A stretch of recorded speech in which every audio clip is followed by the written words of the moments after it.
Back in 2014, when these casinos closed, I was the Director of Communications or Public Information Officer for the New Jersey Casino Control Commission. That's the agency that issued the licenses for the casinos, and was involved with licensing a lot of employees and so on. Those were really difficult days for Atlantic City.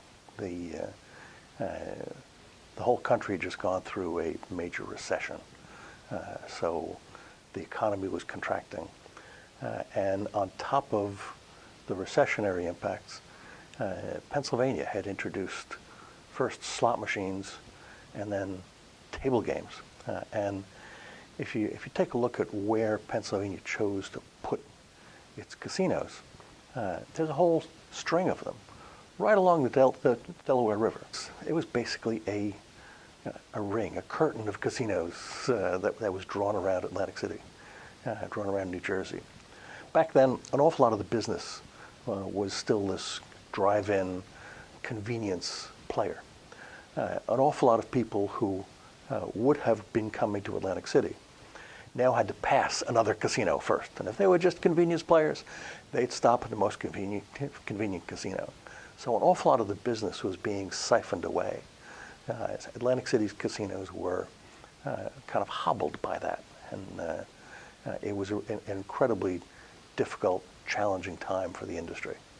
It hasn't been able to fully recover yet. I mean, if you look at the numbers, the brick and mortar casinos haven't returned to the level where they were before these casinos closed. I mean, we had at the peak we had a dozen casinos. Now we have 9. I don't think we'll see a dozen casinos again. The announcements that places were going to close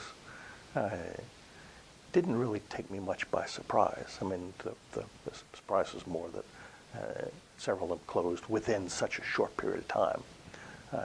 That was the real significant point, have all these properties closing at the same basic time within a couple-week period. That meant all of a sudden thousands of people were thrown out of work. That was an incredible disruption to the economy. On top of still recovering from the recession, the competition coming in and kind of stealing all the convenience players away, and then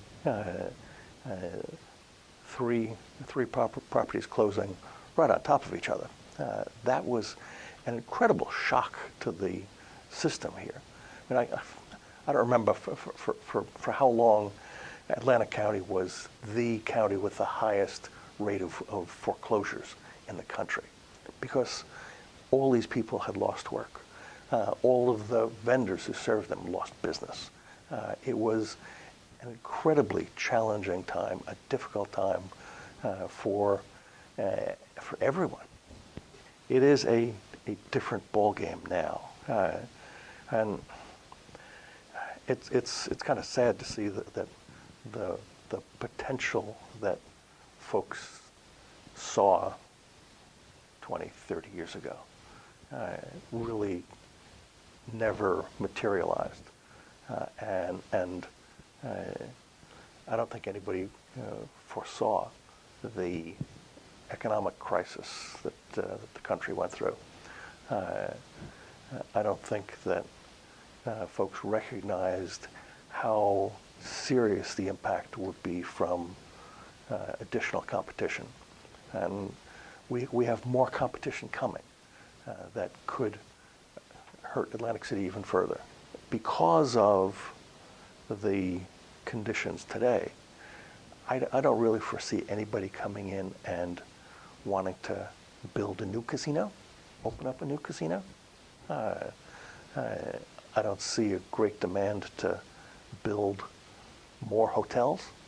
But again, without more hotel rooms, your hands are tied in terms of getting more conventions, more business here. There needs to be some effort to broaden the base of attraction so that people will come. And you can't rely just on casinos.